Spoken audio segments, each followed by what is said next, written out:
স্কুলে নেই কোনো ভালো পরিকাঠামো। স্কুলের সামনে জল জমে থাকে, পাঁচিল পড়ে গেছে, দীর্ঘদিন ধরে টিনের চাল দিয়ে জল পড়ে, সাপের উৎপাত রয়েছে স্কুলে। রাস্তার পাশে স্কুল, ছাত্রছাত্রী রয়েছেন জীবনের ঝুঁকি। তাই সন্তানদের জীবন বাঁচাতে ও স্কুলের পরিকাঠামো ভালো করতে বিক্ষোভে সামিল হলেন স্কুল ছাত্রছাত্রী ও অভিভাবকরা। স্কুল বন্ধ করে ছাত্রছাত্রীদের নিয়ে গিয়ে বিক্ষোভ দেখাতে থাকেন অভিভাবকরা। পান্ডুয়ার জায়েজ হাটতলা মোড় 23 নম্বর রোডে বিক্ষোভ করেন স্থানীয় বাসিন্দা ও অভিভাবকরা। বিক্ষোভের জেরে যান চলাচল বন্ধ হয়ে পড়ে। ঘটনাস্থলে আসেন পান্ডুয়া থানার পুলিশ। পান্ডুয়া থানা পুলিশ বিক্ষোভকারীদের সঙ্গে কথা বলে বোঝাবার চেষ্টা করেন। অভিভাবকদের অভিযোগ, পান্ডুয়া নারকেল সান্ডার প্রাথমিক স্কুলের বেহাল অবস্থা। গত 5 বছর ধরে টিনের চাল ফুটো হয়ে জল পড়ে, বৃষ্টি হলেই 1 হাঁটু জল জমে থাকে স্কুল ময়দানে। গত বছর একটি বাচ্চাকে সাপে কামড়েছিল। স্থানীয় পঞ্চায়েতের প্রধান ও ব্লককে জানিয়েও কোনো কাজ হয়নি। লিখিত আবেদন জানানো হয়েছে, যে কোনো সময়ে ঘটতে পারে বড় ধরনের দুর্ঘটনা। তাই বাচ্চাদের কথা ভেবেই বিক্ষোভ করছেন তারা। স্কুলের প্রধান শিক্ষক সুবীর দাস বললেন, গত বছর আগস্ট মাসে এইরকমভাবেই বিক্ষোভ করেছিলেন ওই বিক্ষোভকারীরা।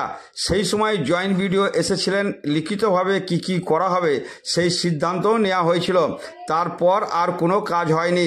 স্কুলের জল নিকাশির কোনো ব্যবস্থা নেই, এই কারণে স্কুলে জমে থাকে জল। রাস্তার পাশে স্কুল, পাঁচিল ভেঙে পড়েছে, পাঁচিলটা দেওয়ার দরকার, তা নাহলে যখন তখন ছাত্রছাত্রীরা রাস্তায় চলে যায় বলেই জানালেন স্কুলের প্রধান শিক্ষক। অবরোধ করবো আমাদের না কাজ চালালে। কি জন্য অবরোধ হচ্ছে? স্কুলের জন্য। পাকা ড্রেন নেই, স্কুল নেই, স্কুলের পজিশন ভালো নেই, ছেলেমেয়েরা স্কুলে পড়তে পারছে না। অবস্থা চলছে আজকে প্রায় 3-4 বছর হচ্ছে। প্রধান কোনো কাজ তো করছে না। ভিডিও ম্যাডাম লিখে কাগজ ফেরত দিয়েছে, কাগজের কোনো দায়িত্ব নেই। প্রধান থাকার দরকার নেই। কোনো কাজের ছিঁড়ি নেই, ওরকম প্রধানেরও দরকার নেই। একটা কাগজ লিখলে যে পয়সা নেই, ওরকম প্রধানের দরকার নেই। একটা স্কুলে মাটি ফেলা নেই, একটা পাকা ড্রেন নেই, একটা ছেলে মেয়েদের ভালোভাবে পজিশন পড়াশোনা নেই, একটা রাস্তাঘাট নেই, একটা আমাদের চলার পর্যন্ত ভালো রাস্তা নেই। কিসের প্রধান? এই তো ডারবাসিনী পঞ্চায়েতের প্রধান। এরকম প্রধান আমাদের দরকার নেই। এই আজকে 3-4 বছর চলছে। আমরা লিখিত করেছি, লিখিত কাগজের কোনো আমি ঠিক জানি না গ্রামবাসীদের পক্ষ থেকে এবং গার্জেনরা আজকে বিদ্যালয়ে বাচ্চাদের নিয়ে আসেনি। ওরা নাকি শুনলাম রাস্তা অবরোধ করতে গেছে। এই স্কুলে জল জমছে, স্কুলে পাঁচিল নেই, বাচ্চারা যে কোনো সময় বেরিয়ে গিয়ে বড় বিপদ হতে পারে, সেই জন্যে তারা গেছে। গার্জেনরা, সমস্ত গার্জেন এবং গ্রামবাসীরা, বাচ্চারা তাদের দাবি নিয়ে পথ অবরোধ করতে গেছে। ভিডিওকে জানালাম, এসআই অফিসে জানালাম, ওখান থেকে জয়েন্ট ভিডিও স্যার এলেন, এসে গ্রামবাসীর সামনে, এখানকার প্রধানের সামনে এবং স্থানীয় যে সদস্য এবং আমাদের সামনে এখানে বসে একটা লিখিত হলো। সেই লিখিতও আমার কাছে আছে যে তারা ইমিডিয়েটলি কাজ শুরু করবে।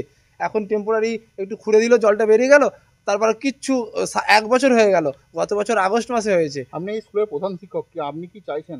আমি চাইছি এই ধরনের যে একটা দুরবস্থা হয়ে আছে স্কুলের, বাচ্চাদের যে কোনো মুহূর্তে বিপদ হতে পারে, সেই বিপদটা যেন না হয়।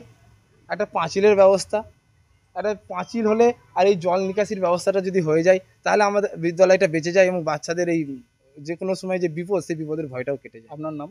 আমার নাম সুবীর দাস, আমি এই স্কুলের প্রধান শিক্ষক। কারণ আমাদের এই সমস্যা দীর্ঘদিনের। এই স্কুল নিয়ে আজ প্রায় 5 বছর কেটে গেল।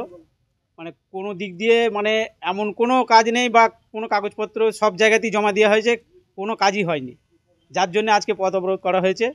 আমি গ্রাম বাসিন্দা হিসেবে বলছি যে আমাদের এই স্কুলটা দীর্ঘদিনের স্কুল, যাতে দ্রুতভাবে এর কাজ নির্মাণ করা যায়, তার জন্য একটা সুরাহা চাই।